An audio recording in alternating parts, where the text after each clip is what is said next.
Relationship advice. My ex-wife scammed me into paying child support for a kid that's not mine, and is now trying to say I'm wrong for not paying for our other daughter's tuition. 4 years ago, I found out my ex-wife was cheating on me with her ex-boyfriend for our entire marriage. She told me when our son was 6 months that I wasn't the father and her boyfriend was, and that she wanted to leave me. She just had to get through the pregnancy without me knowing, because she wanted me to sign the birth certificate as I make a good amount of money, and her boyfriend's broke. She knew when we got divorced, I would still be required to pay support for the baby, and her boyfriend devised this plan to only tell me once the baby was born. We ended up getting a divorce, and it was very messy. The judge still required me as the baby's legal father to be responsible for support, even though the other guy's the father. We also tested my daughter as she wasn't sure about her, but thankfully, she's mine. She was 4 at that time and we were already best friends, so that might have been the last straw for me honestly. She's my saving grace. Anyways, I've been paying child support for a kid I know isn't mine for years now. It pisses me off so much. The boyfriend ended up ditching her, so she's a single mom. I know her minimum wage job doesn't pay that much, so I assume the support she gets for them goes towards rent. We don't speak unless it's about our daughter. My daughter is very smart, and her teachers have been saying she should go to this fancy private school instead of the public school she attends. She was even invited to a seminar about the school. She's in 3rd grade. She got offered a scholarship, but she still would have to pay $2,000 a month out of pocket.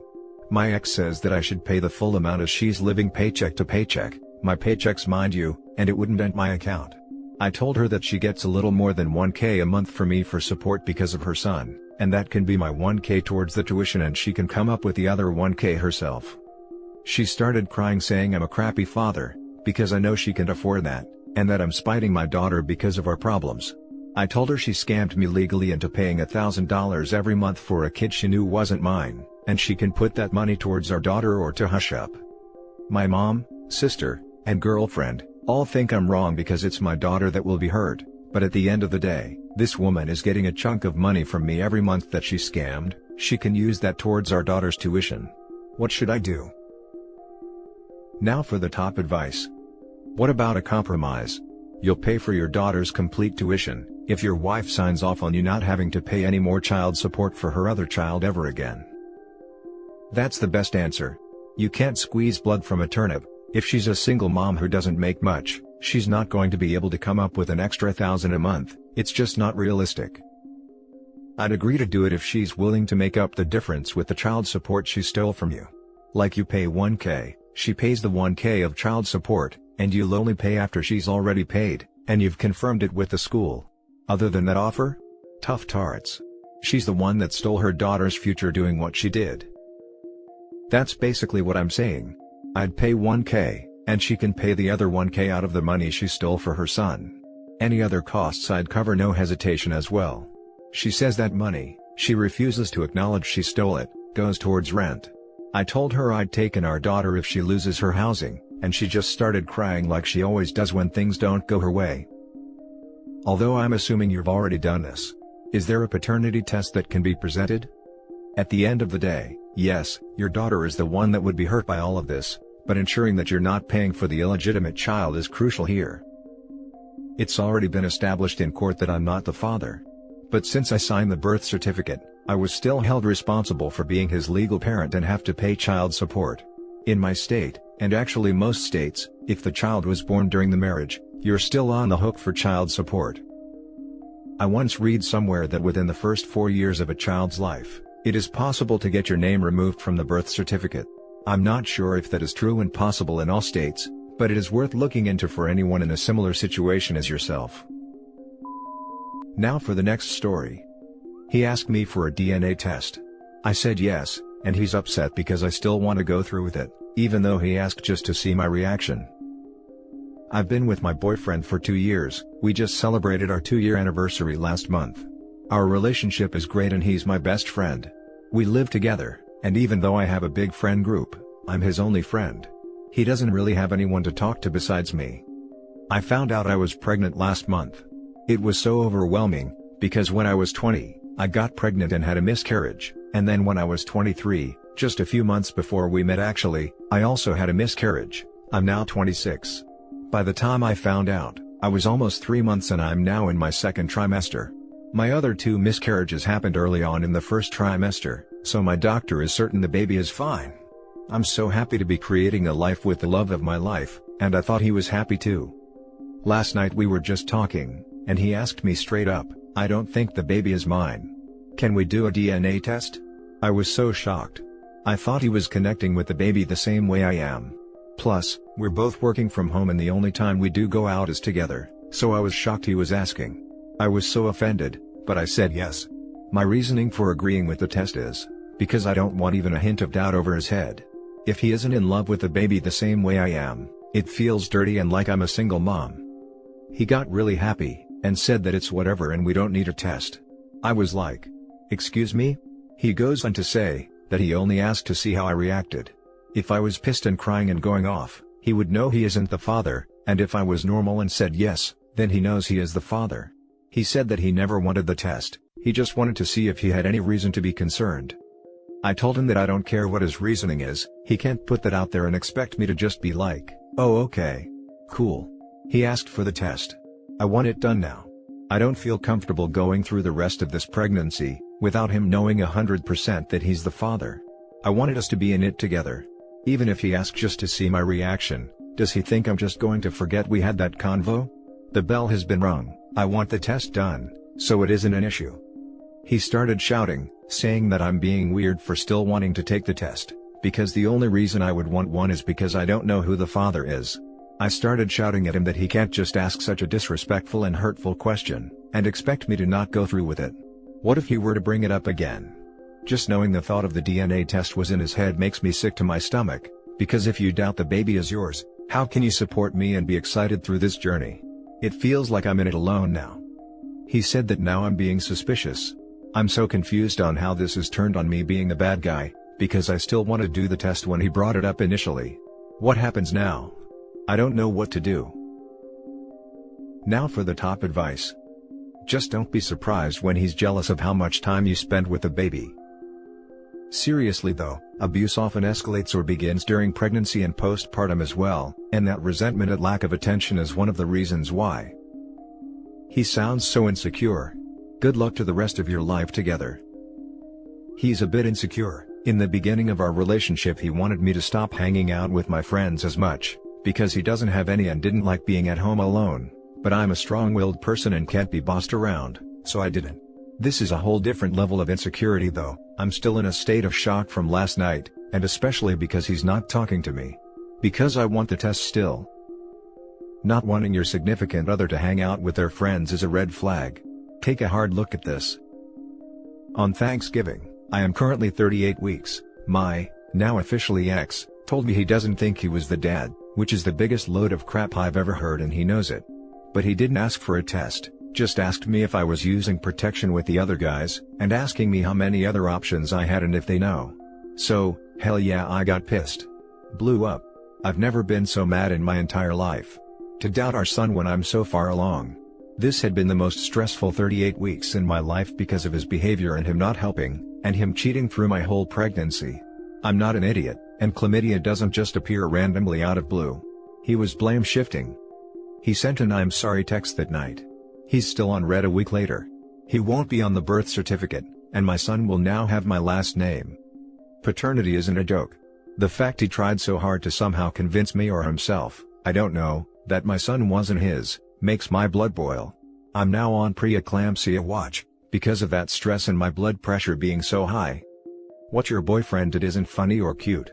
Relationships are built on trust. I have never been so offended, hurt, and upset. If he trusts and loves you, he wouldn't have asked for a test, joke or no joke. He obviously did doubt you, or he wouldn't have needed to see your reaction. Now he's gaslighting you. He may have thought he was being clever, but he was playing games with your head. He's the one who asked for this, and your reaction is the absolute best he could have hoped for. You absolutely should take the test, and you should definitely never marry this man-child. Play stupid games, win stupid prizes, dude. Now for the last story. Update: my boyfriend, 24 male, of 5 years, or should I say ex, dumped me, 22 female, over my responsibility for 3 younger siblings, need advice. Original post. I come from a family of 4 siblings, including me. Growing up, my father was loving towards us and we were adored by our mother. When I was roughly 8 years old, our mother found out she had cancer in the abdominal area, while she was 7 months pregnant with my youngest brother. She was in and out of hospital for 2.5 years before she went into remission. When I was 11 years old, she unexpectedly passed away when the cancer came back more aggressive than the first time. When she passed away, my sister was 7 years old, my brother was 6 years old, and my youngest brother was 3 years old. At the time, our father didn't know how to deal with the loss and turned to alcohol, perhaps looking back now, to ease the pain. Between 2011 to 2017, his behavior became worse, to the point the 4 of us were being physically and emotionally mistreated on a regular basis. In 2015, I met my boyfriend through a mutual friend. We instantly were attracted to each other. It wasn't until 2017 when he saw for himself the extent of my troubled home life with my father. One night, I come home from my friend's house to find out my father badly beat up my brother over a small comment he made. This moment really was an eye-opener for me, as I realized this mistreatment we were in was never going to end until something drastic had to happen. My boyfriend's mother accompanied me to an appointment at my local doctor, who I confided about our mistreatment.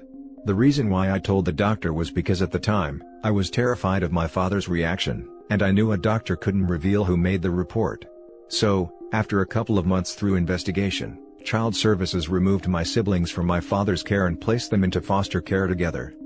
Last year, I started renting out a house on my own, so I could start having more visits with my siblings. This was usually 3 days a week where I could spend time with them.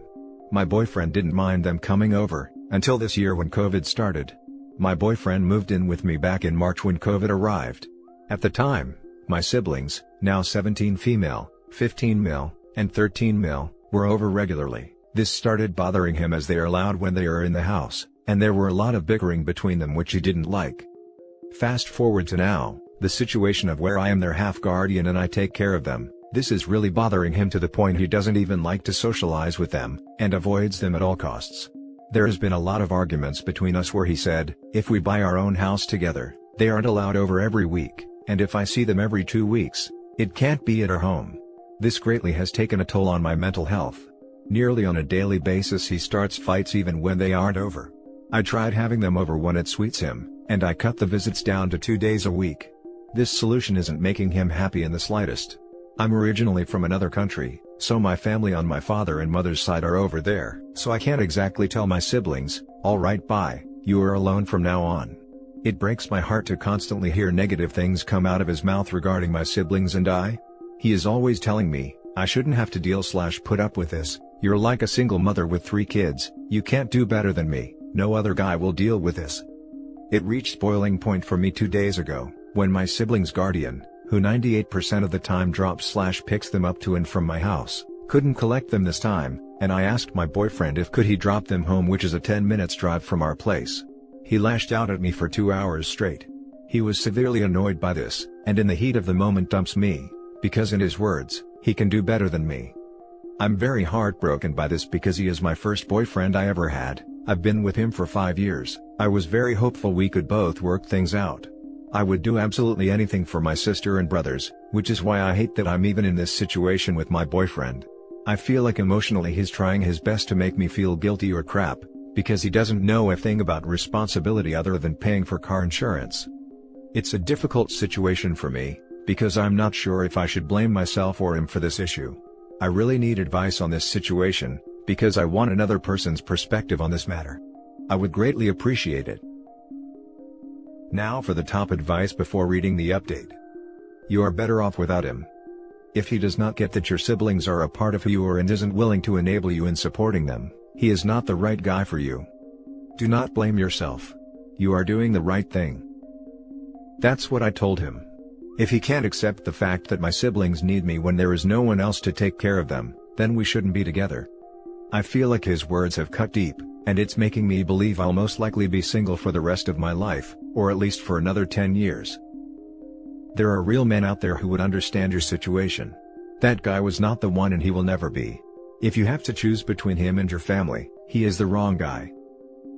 I'm hoping that is true, because it will suck to be single until they turn 18, finish college and have their own lives. Family means everything to me, so surely, He can't expect me to side with him over them, because if he truly knew me as a person, then he wouldn't have even dared to ask me that. Him saying that you can't do better than him and belittling you, is emotionally abusive. There are other men that will understand, appreciate, and respect your commitment to your siblings' well-being. From reading your story, any man with half a brain will see you as a catch. Having a relationship with your siblings doesn't make you less worthy, screw that. Tell him goodbye. You will absolutely find someone better. Also, talk with a therapist. It will help you sort out your feelings and recover your confidence faster. I do agree with you on that as a type of emotional mistreatment, which at the beginning I did not pick up on that. I have been thinking about seeing a therapist, not only to deal with the relationship I had in my confidence, but also for the trauma I went through, which I think will do me some good. And now for the update. So, after 2 months, I feel like this post needs an update. I took everybody's advice, and I broke up with him. Before I broke up with him, I wanted to see what it would be like without him, so I asked him for a break lasting a month. During that month without seeing and contacting him, it was the best time of my life. I was able to focus on myself, family and college work. This also helped me understand that I had no love left to give him, and it dawned on me that before writing my first post, that I had zero feelings for him. After the month was up, I texted him saying I don't want to be with you anymore, and to avoid hurting his feelings, I kindly explained I just liked being single more. His response was that he understood why I needed to end the relationship, and he apologized for the hurtful comments and arguments about my family situation. Roughly a week after that, he showed up to my house in order to talk about our relationship, hoping I would change my mind and take him back. Again, I kindly said no. I just want to be single, and he turned very manipulative, throwing everything I went through with my dad and siblings back in my face. This was the exact reason why I ended our relationship in the first place. 2 months later, now, my life is going great. I started a no-strings attachment with a guy, and that is going great. I am having a lot of fun, and it gives me a chance to experiment with another guy. Now if that gets complicated, then I will definitely post again. Until then, thanks everyone again for all the good advice I received, it's much appreciated. And that's it for this video, guys. If you have thoughts to share, leave a comment below. Don't forget to hit like and subscribe if you like this content. I'll catch you in the next one. Good day everyone.